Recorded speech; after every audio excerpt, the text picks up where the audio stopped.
Ignorancia pluralista. Imagina que estás en una clase. El profesor explica un concepto complejo y termina diciendo, ¿alguna pregunta? Se produce un silencio denso. Miras a tu alrededor. Ves a tus compañeros de clase con la mirada fija al frente, con expresiones neutras. Nadie levanta la mano. Llegas a la conclusión lógica. Debo ser el único que no ha entendido nada. Será mejor que me quede callado para no parecer estúpido. Lo que no sabes es que la persona a tu lado está pensando exactamente lo mismo. Y la persona detrás de ella. De hecho, es posible que la gran mayoría de la clase esté completamente perdida. Pero cada individuo cree erróneamente que es el único en la oscuridad. El profesor, al no ver ninguna mano levantada, asume que todos han comprendido, y continúa con la lección. Esta situación es un ejemplo perfecto de ignorancia pluralista. Es un espejismo social en el que la mayoría de los miembros de un grupo rechazan en privado una norma o una creencia, pero la apoyan públicamente porque creen, incorrectamente, que todos los demás la aceptan. Cada persona se siente como un actor solitario en un escenario, fingiendo para encajar con lo que percibe como el consenso del público. El problema es que el público también está compuesto enteramente por actores. Piensa en una orquesta sinfónica donde, justo antes del concierto, a cada músico se le entrega en secreto la partitura equivocada. Suena el director. Los músicos miran su extraña partitura, luego se miran unos a otros.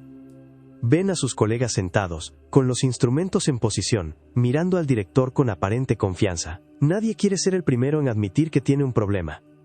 Así que todos fingen.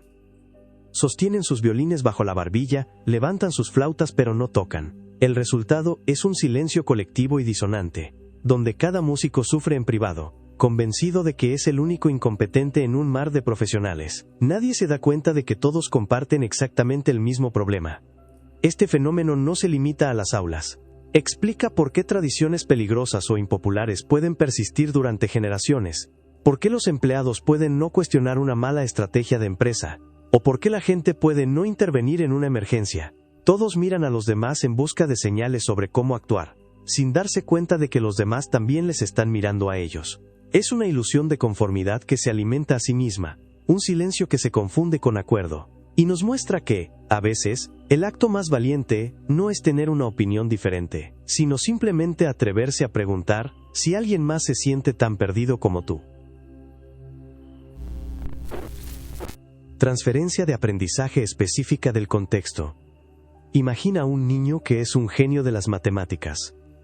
Un prodigio capaz de calcular beneficios, márgenes y cambios con una velocidad y precisión asombrosas, en medio del caos de un mercado callejero.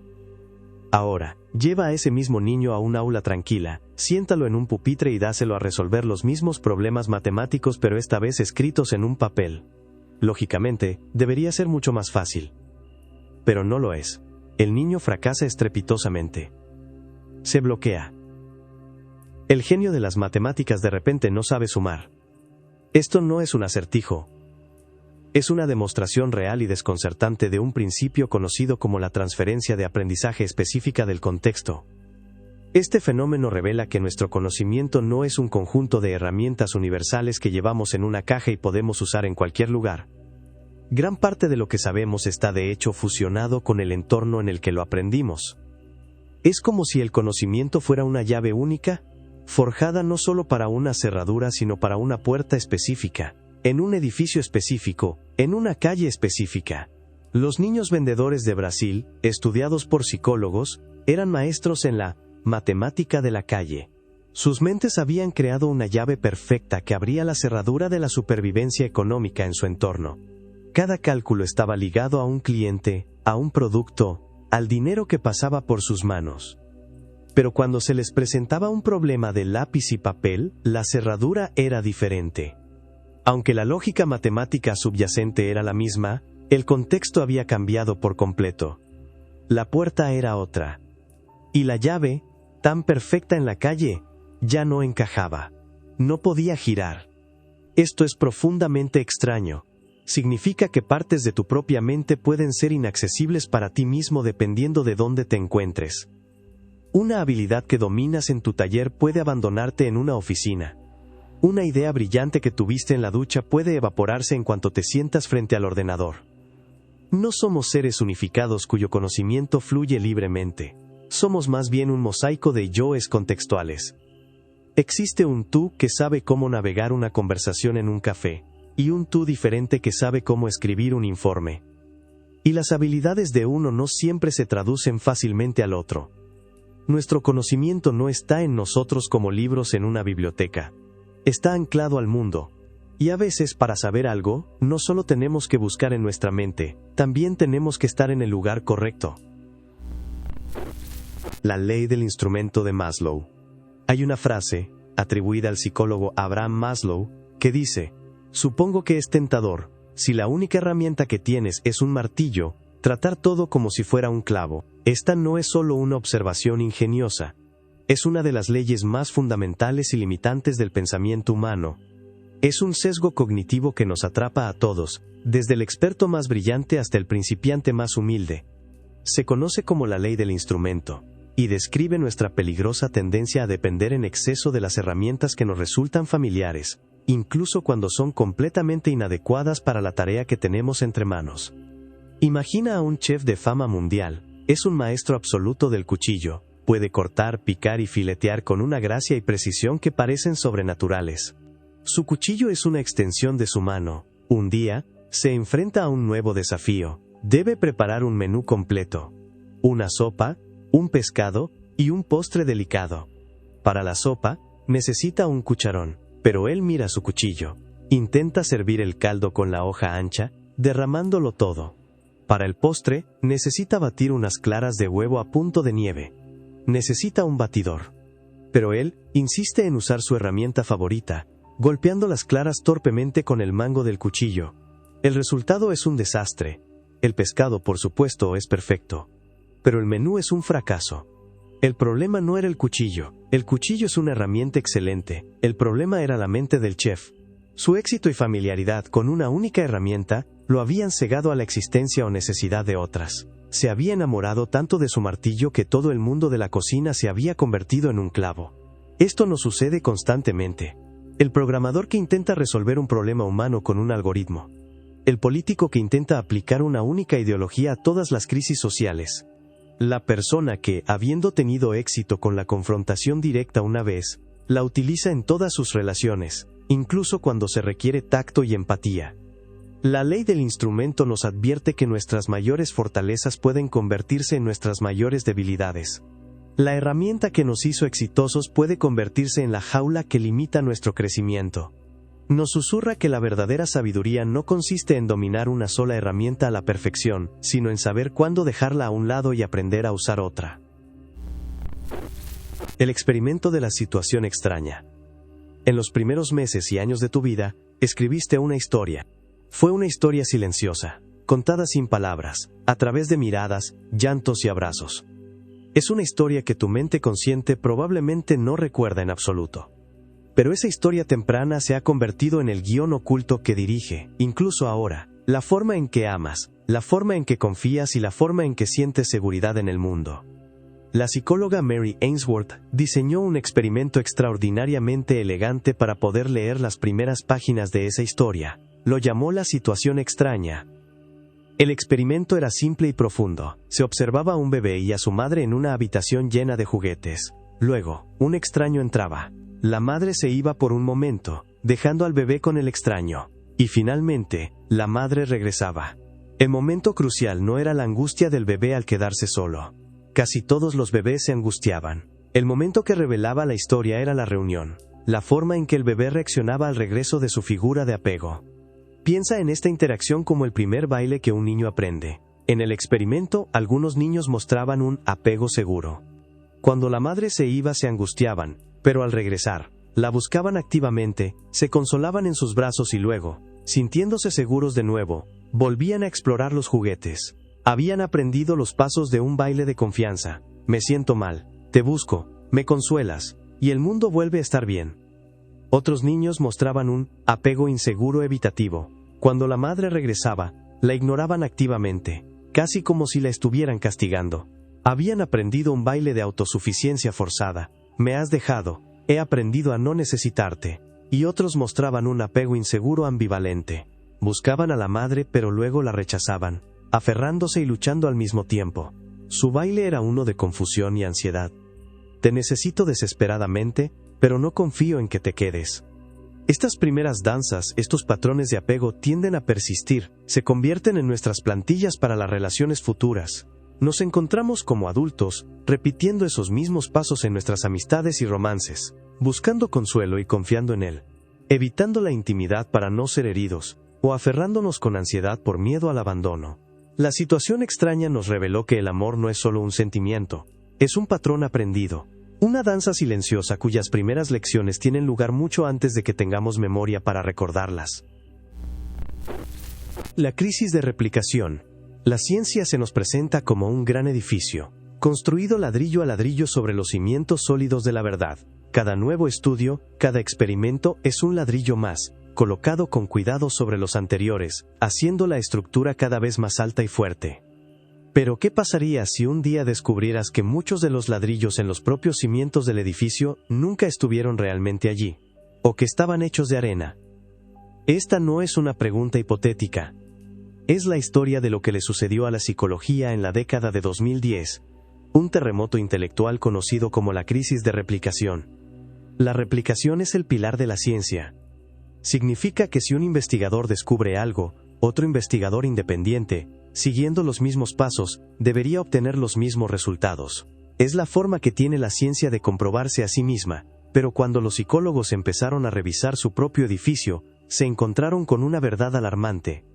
Muchos de los estudios famosos que llenaban los libros de texto, esas ideas que dábamos por sentadas sobre el comportamiento humano, no se podían replicar. Equipos de todo el mundo seguían las recetas de los experimentos originales al pie de la letra, y los resultados no aparecían.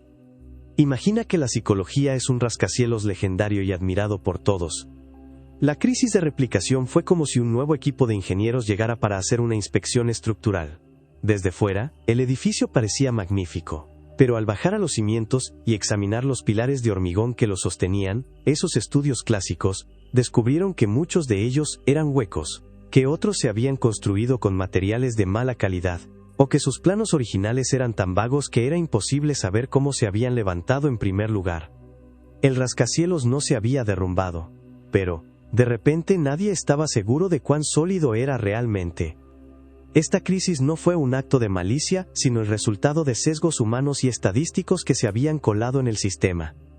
Forzó a todo el campo a una profunda y dolorosa introspección. Los científicos tuvieron que admitir la fragilidad de su propio conocimiento y empezar el arduo trabajo de demoler las partes defectuosas y reforzar los cimientos. Nos enseña que la ciencia no es un edificio de verdades inmutables sino un organismo vivo, que a veces se enferma, se equivoca y debe tener la humildad de sanarse a sí mismo para poder seguir creciendo. La paradoja del tritono de Diana Deutsch. Imagina que estás sentado en una habitación silenciosa junto a otra persona. Un científico reproduce un sonido increíblemente simple, solo 2 notas musicales. Tú escuchas claramente cómo la melodía sube de tono. Pero la persona a tu lado, con total seguridad, afirma que la melodía baja. Ambos habéis oído exactamente el mismo sonido, las mismas ondas de aire vibrando en vuestros tímpanos. Sin embargo, vuestras realidades son opuestas. Ninguno de los dos está mintiendo. Y ninguno de los dos está equivocado. Lo que acabas de experimentar es una grieta en la percepción del universo, una ilusión auditiva conocida como la paradoja del tritono. Durante años, este fenómeno desconcertó a los psicólogos. La investigadora Diana Deutsch fue quien finalmente resolvió el enigma, y su respuesta es mucho más extraña de lo que cualquiera podría haber imaginado. La clave no está en nuestros oídos, sino en el lenguaje que aprendimos a balbucear cuando éramos niños.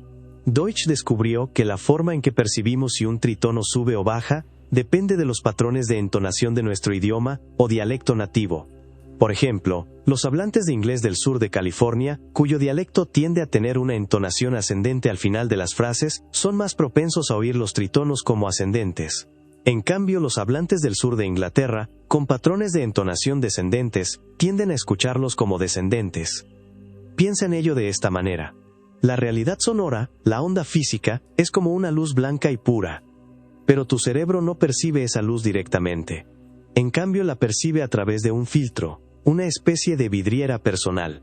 Esa vidriera fue construida, pieza por pieza, durante tu infancia, con los sonidos y las melodías de tu lengua materna. Cada idioma tiene su propia música, sus propias subidas y bajadas sutiles. Tu cerebro absorbió esa música y la convirtió en la plantilla para tu percepción de todos los sonidos. Así que cuando escuchas el tritono, no estás escuchando el sonido puro. Estás escuchando el patrón que la vidriera de tu lenguaje proyecta en la pared de tu mente. Esto nos lleva a una pregunta profunda y algo vertiginosa. Si algo tan fundamental como la dirección de un tono musical no es una verdad objetiva, sino una construcción cultural, ¿qué más en nuestra realidad funciona de la misma manera?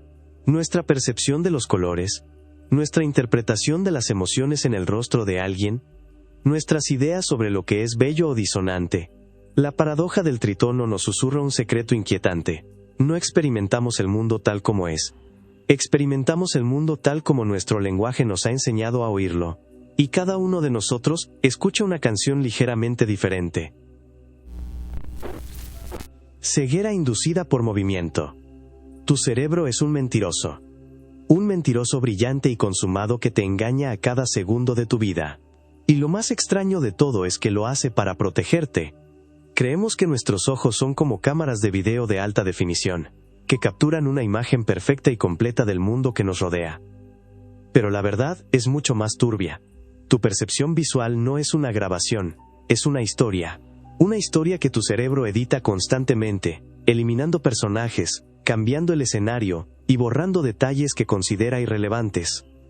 Existe un fenómeno que lo demuestra de forma escalofriante: la ceguera inducida por el movimiento. Imagina que te pido que mires fijamente un punto en el centro de una pantalla. Alrededor de ese punto, un patrón de objetos, digamos cruces azules, se mueve y gira de forma constante.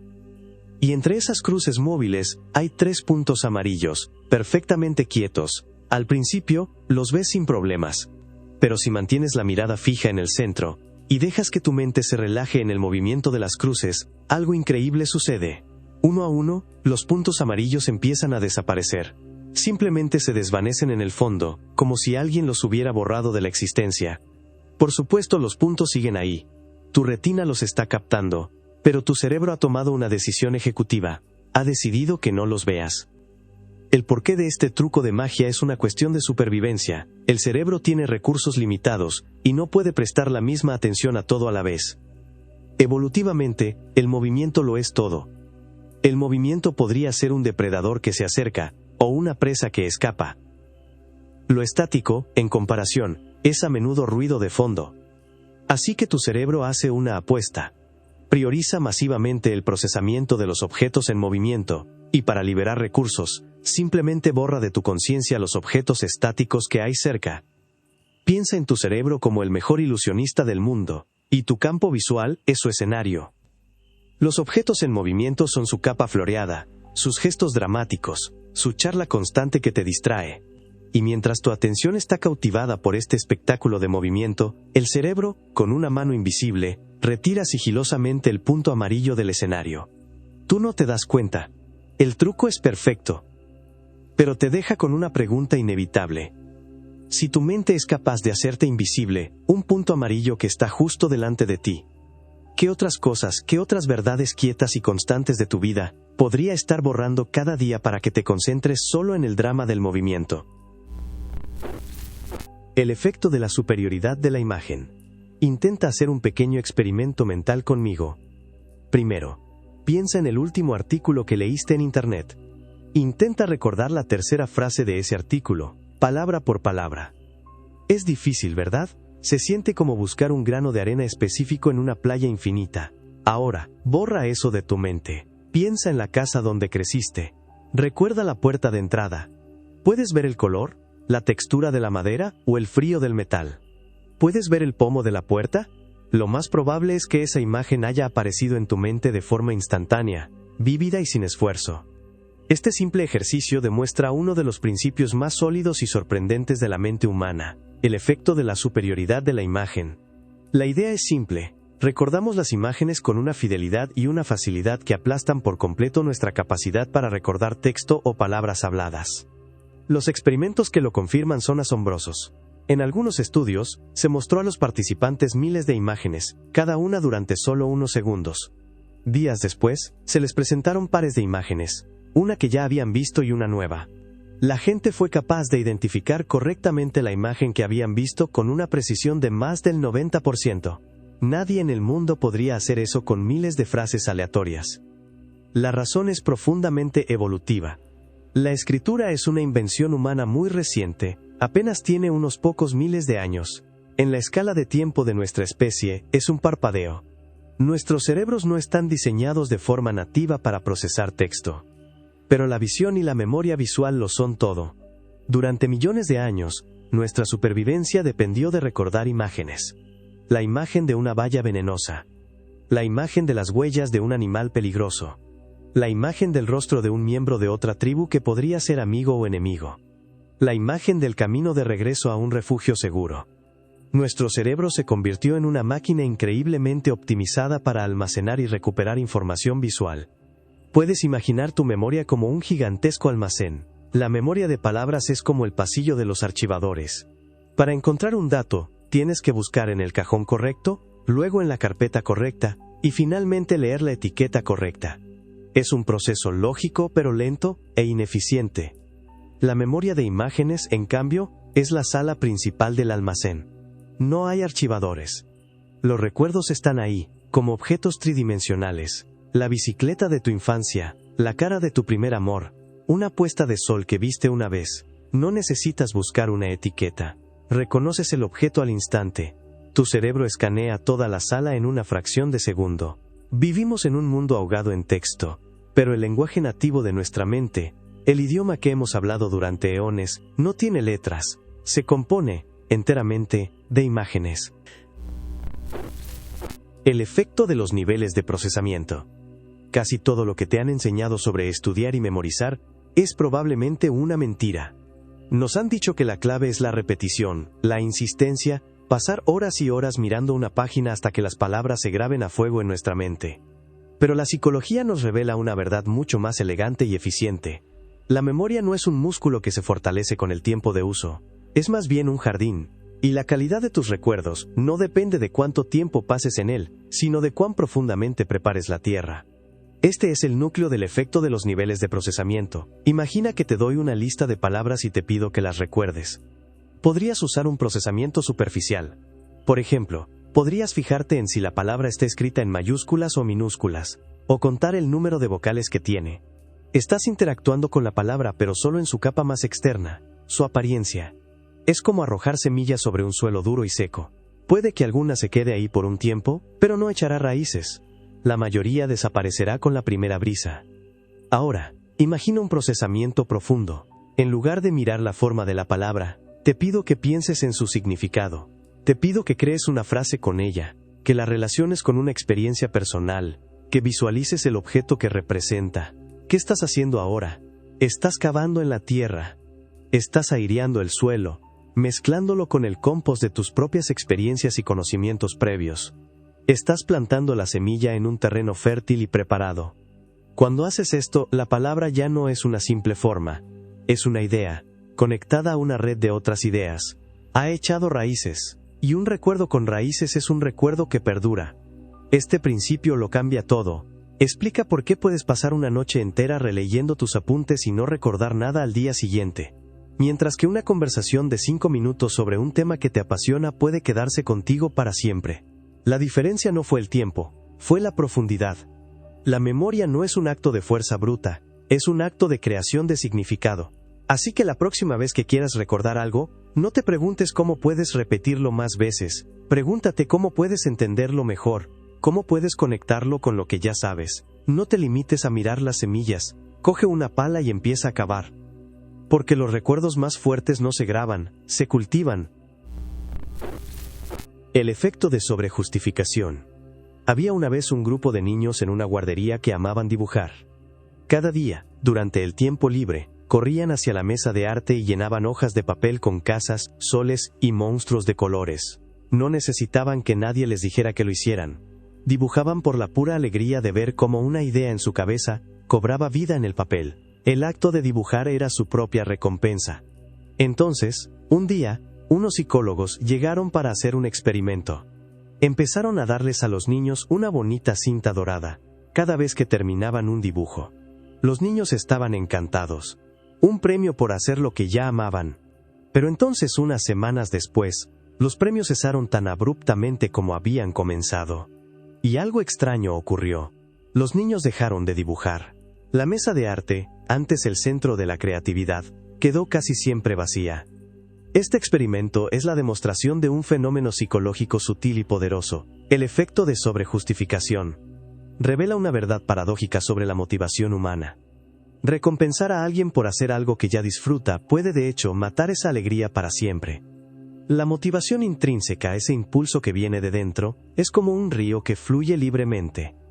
Es salvaje, natural, y se mueve por su propia energía. Cuando introducimos una recompensa externa, como dinero, un premio o un elogio, estamos construyendo una presa en ese río.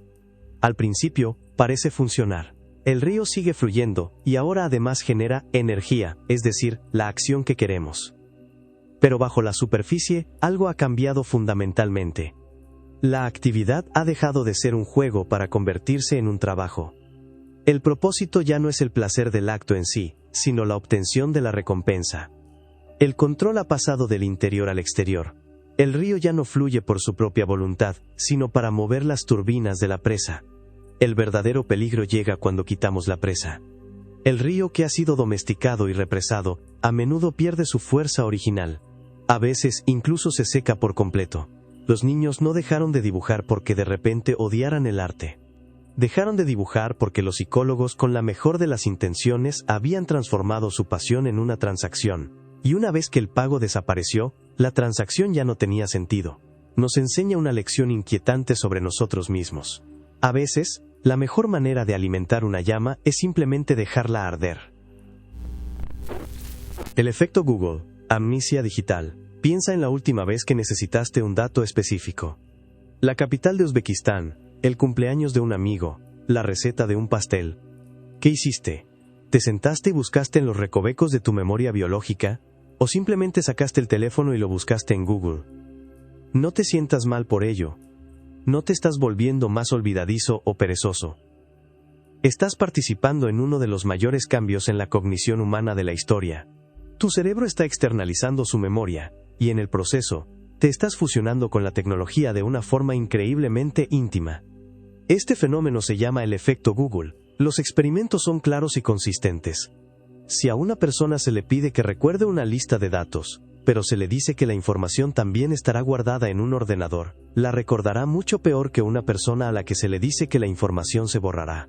El cerebro, de forma inteligente y eficiente, decide no gastar recursos en almacenar información que sabe que puede recuperar fácilmente en otro lugar. No está perdiendo su capacidad de recordar. Está cambiando su función principal. Imagina que tu cerebro era, tradicionalmente, tanto la biblioteca como el bibliotecario.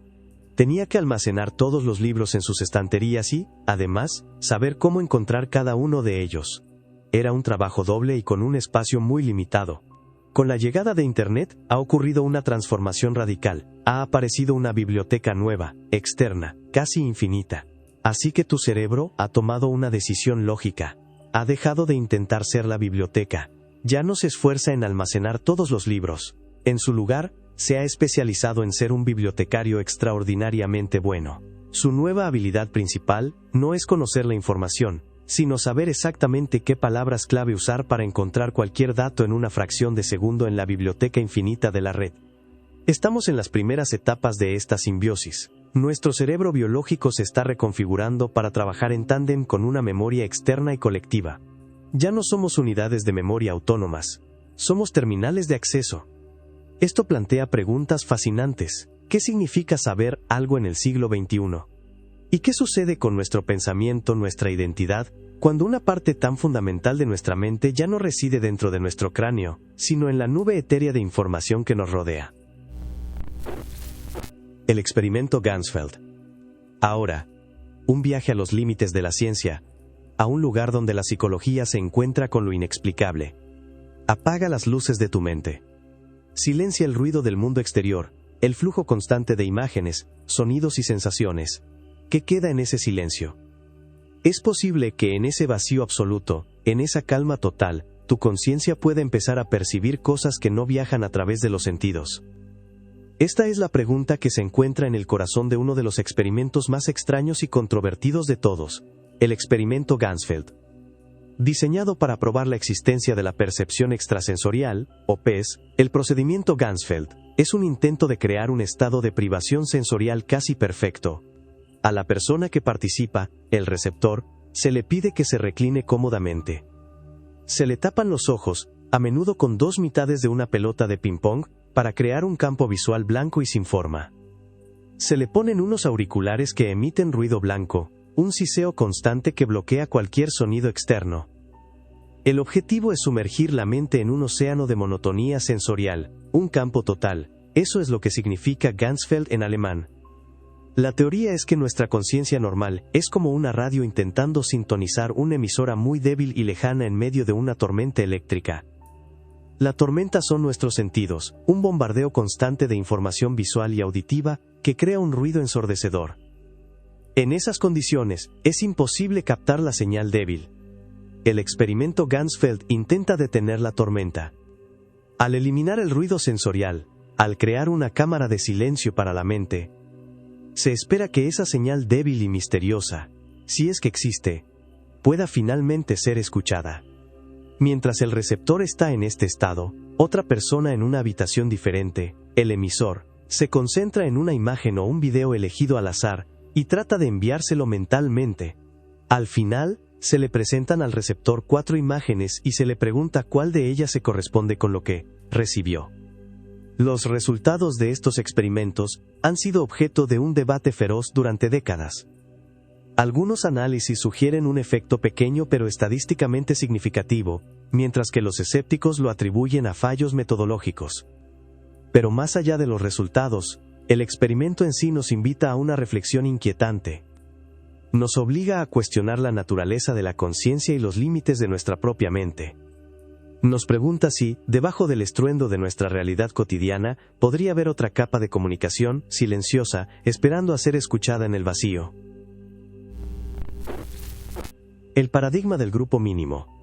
Imagina que te invitan a un laboratorio para un experimento. Estás en una sala con un grupo de completos extraños. El investigador no os pide que hagáis nada, solo que observéis una pantalla donde aparecen y desaparecen puntos de luz. Después, os pide que rellenéis un formulario. Más tarde, te dice que, basándose en tus respuestas estéticas sobre los puntos, has sido asignado al grupo Kandinsky. A otros, les informa que pertenecen al grupo Klee. Ahora viene la tarea real. Se te da la oportunidad de distribuir una pequeña cantidad de dinero entre los demás participantes, a quienes solo conoces por un código y su pertenencia a un grupo. Lo lógico sería repartirlo de forma equitativa.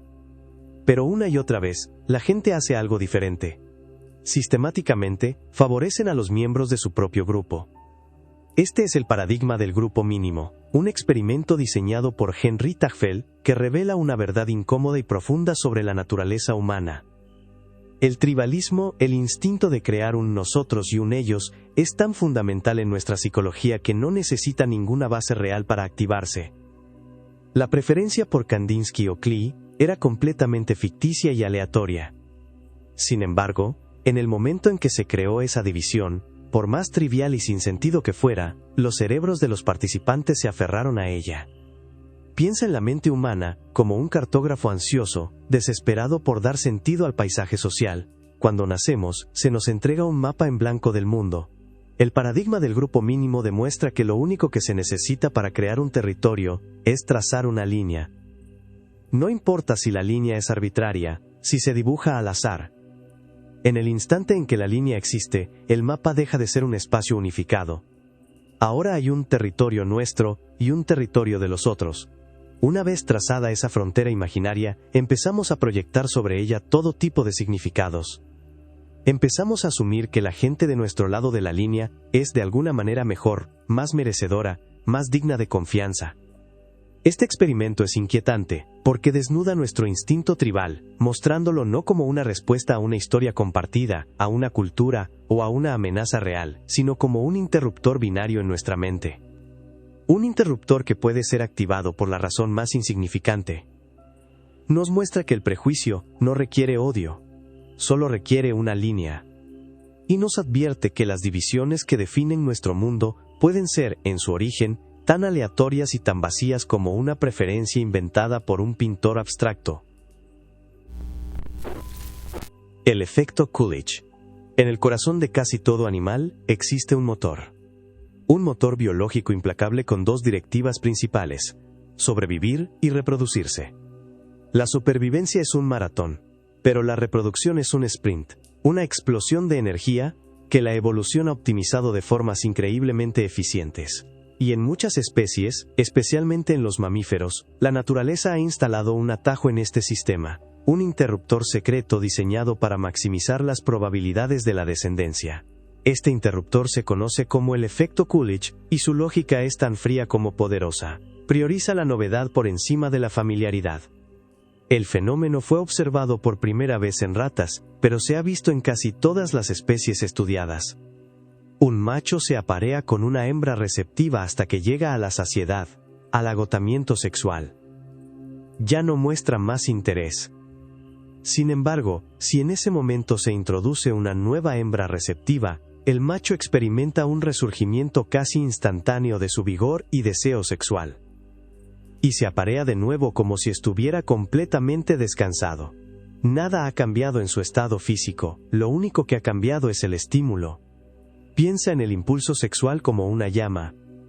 Con una pareja constante, la llama arde, pero con el tiempo, consume su combustible específico y se reduce a brasas calientes, a un estado de saciedad. Es una llama estable pero de baja intensidad. La introducción de una nueva pareja es como añadir un tronco nuevo y seco a esas brasas. El nuevo estímulo provoca una reacción química instantánea, proporcionando una explosión de combustible fresco. Las brasas se convierten de nuevo en un fuego rugiente, en una llama intensa y renovada. No es que el fuego original se hubiera extinguido, sino que el sistema está diseñado para reaccionar con máxima intensidad ante la oportunidad de una nueva fertilización. Desde una perspectiva evolutiva fría, la lógica es impecable. Para un macho, aparearse repetidamente con la misma hembra que probablemente ya ha sido fecundada tiene rendimientos decrecientes. En cambio, cada nueva hembra representa una nueva oportunidad para transmitir sus genes. El efecto Coolidge es el mecanismo que asegura que el macho no desperdicie energía y aproveche cada una de esas oportunidades. No es un juicio moral. Es un algoritmo biológico, un eco de un imperativo ancestral que susurra que, en el juego de la reproducción, la novedad es la apuesta más segura de la naturaleza. La hipótesis del cerebro social. ¿Por qué estás aquí? No en un sentido cósmico, sino en uno puramente biológico. ¿Cuál fue el problema tan extraordinariamente complejo que la evolución necesitó construir la herramienta más sofisticada del universo conocido, el cerebro humano, para poder resolverlo?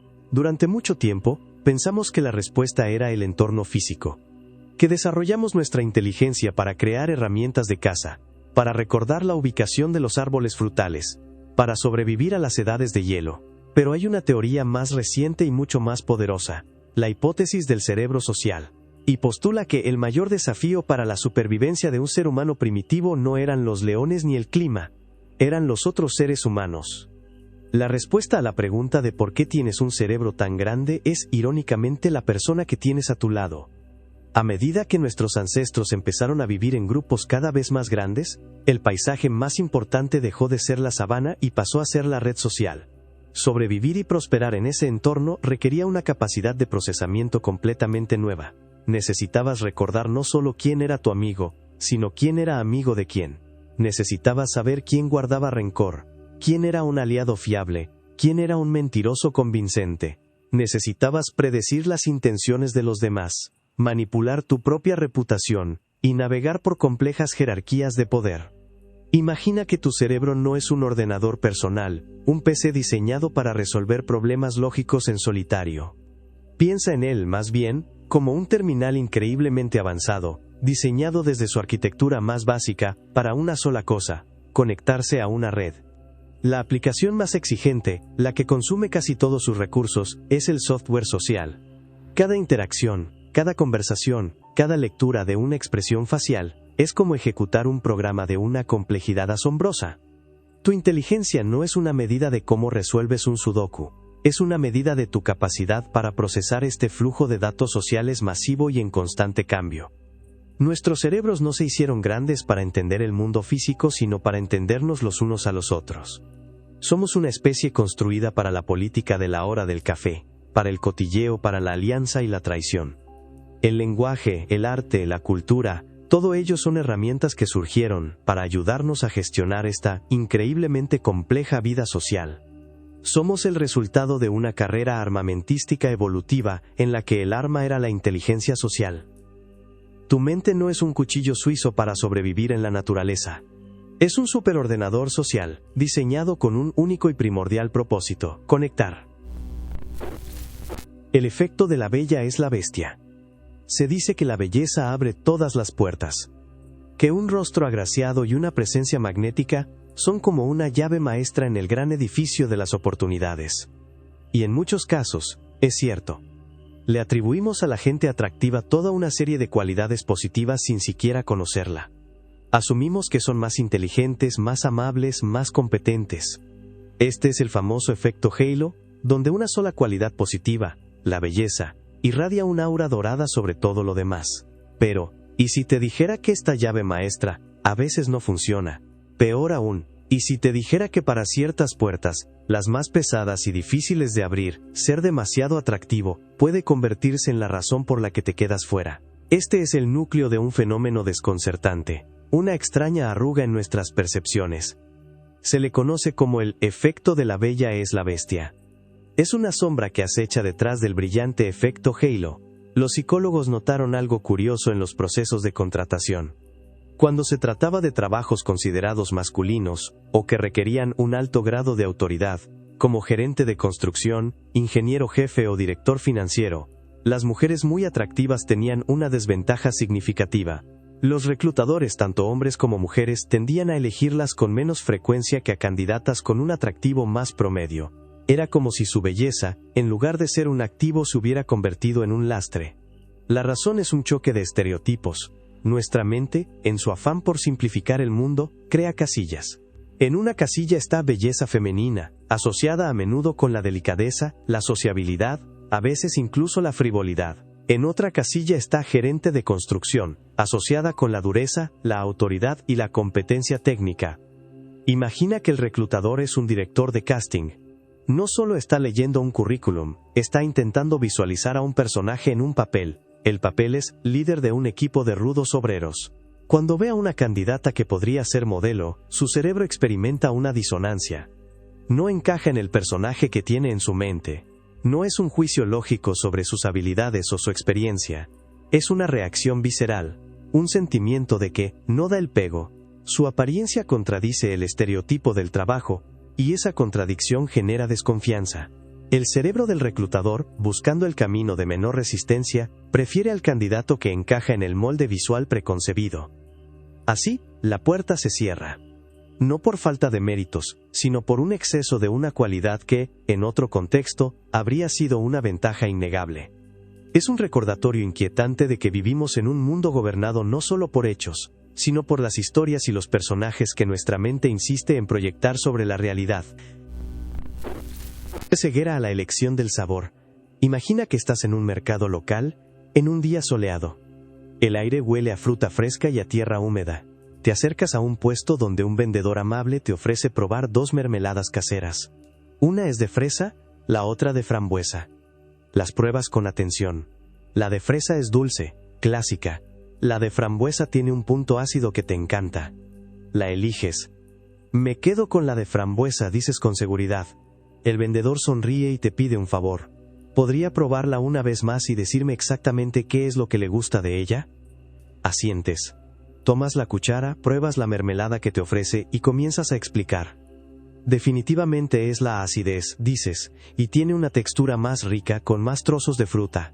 Es mucho más interesante que la de fresa. Suena convincente. El único problema es que el vendedor, con un hábil juego de manos, te ha dado a probar la mermelada de fresa, la que habías rechazado. Y no te has dado cuenta. Este no es un truco de magia, es un experimento real llamado ceguera a la elección del sabor. Y lo más asombroso no es que la gente no note el cambio, es lo que sucede después. La gran mayoría de los participantes no solo no detectan el engaño, sino que proceden a justificar con gran detalle por qué les gusta una elección que, en realidad, nunca hicieron.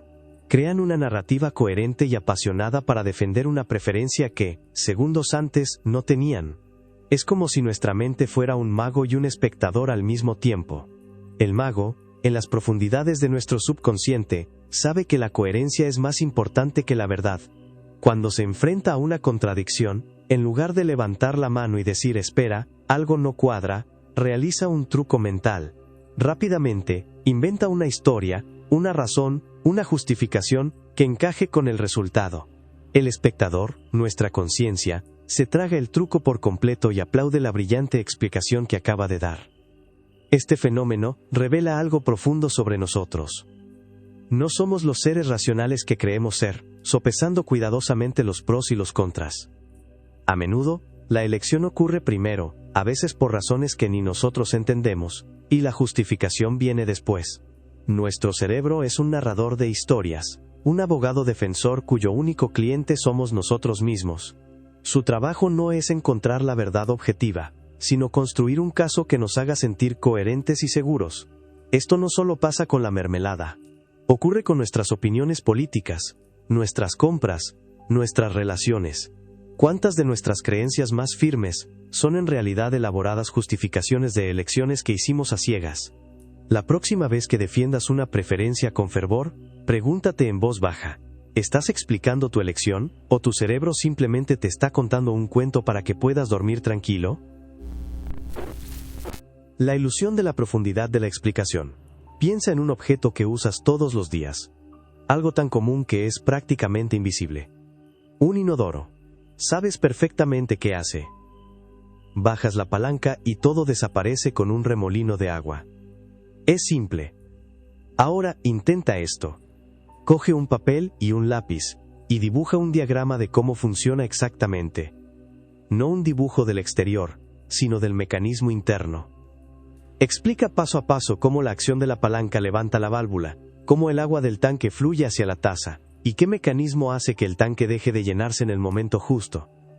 Si sientes una repentina y abrumadora sensación de ignorancia, acabas de experimentar en carne propia la ilusión de la profundidad de la explicación. Es el abismo que existe entre la sensación de saber algo y el saberlo realmente. Este fenómeno demuestra que confundimos la familiaridad con la comprensión. Nuestro cerebro es increíblemente eficiente, y parte de esa eficiencia consiste en no malgastar recursos. Para navegar por el mundo, no necesitas saber cómo funciona un inodoro, solo necesitas saber usar la palanca. Así que tu mente crea un atajo. Podemos pensar en nuestra mente como una vasta biblioteca. Para los objetos cotidianos como una bicicleta, una cremallera o un bolígrafo, tenemos un libro en la estantería con una portada muy detallada y convincente. La portada dice Manual completo de la bicicleta. La vemos tan a menudo que asumimos que, si abrimos el libro, encontraremos páginas y páginas de diagramas mecánicos y explicaciones físicas.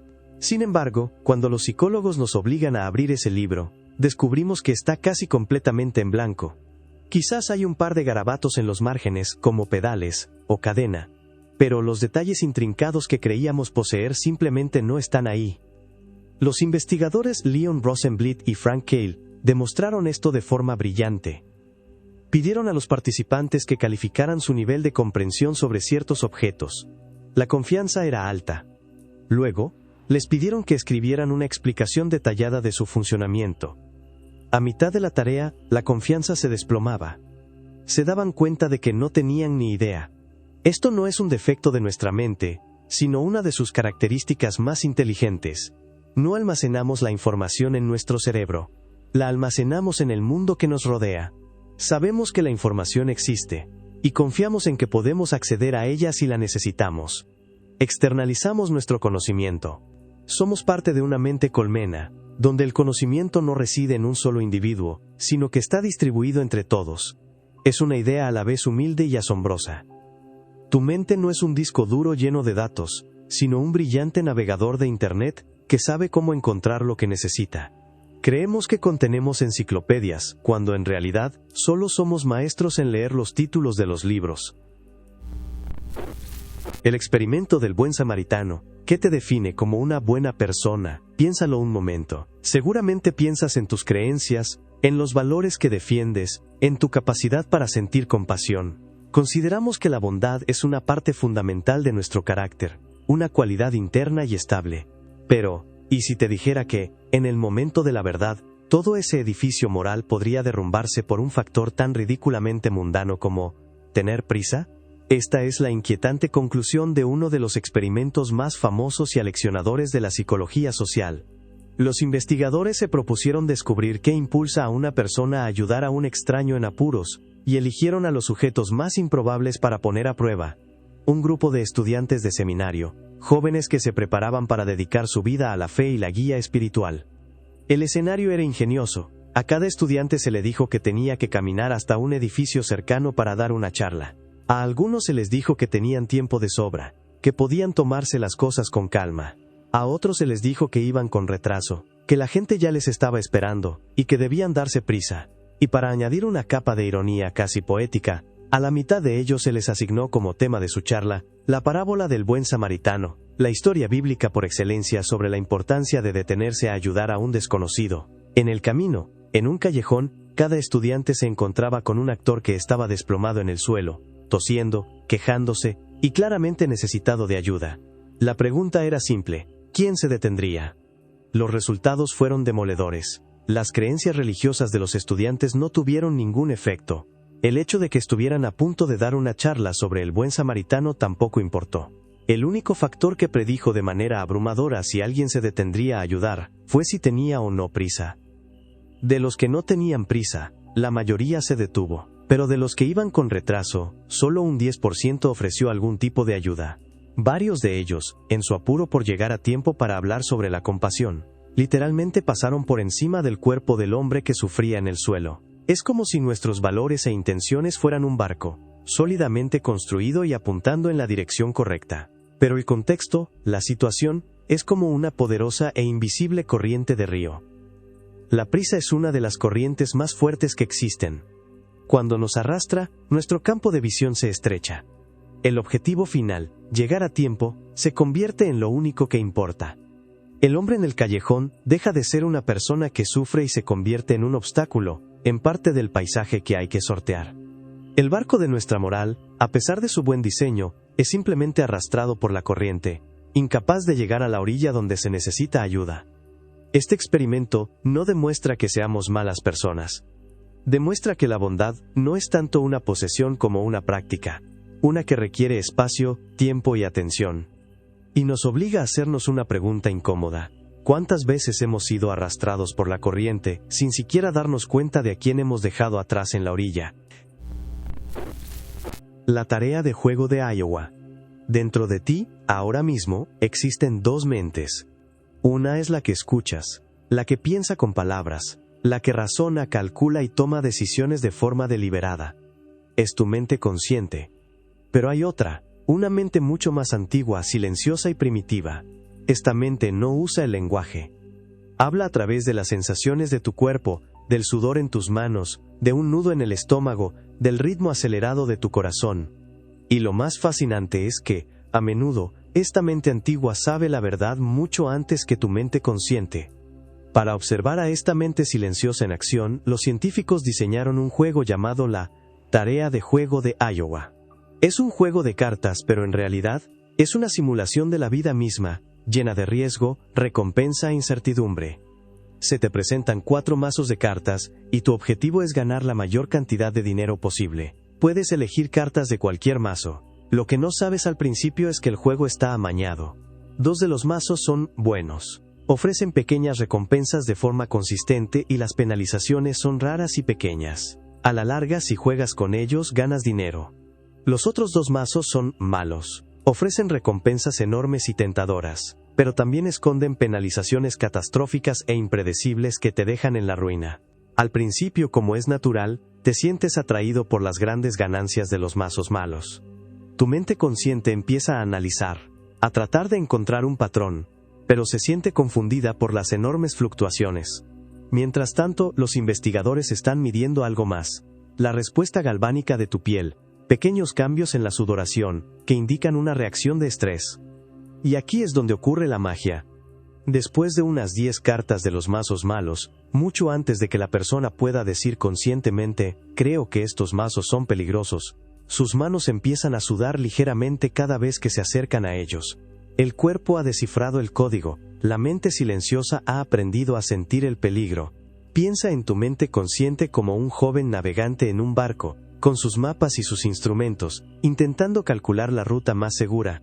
Pero tu cuerpo es el viejo capitán del barco, no necesita los mapas, ha pasado toda una vida en el mar, siente el cambio en la presión del aire, huele la tormenta que se avecina en el horizonte, y oye el crujido del casco que le avisa del peligro.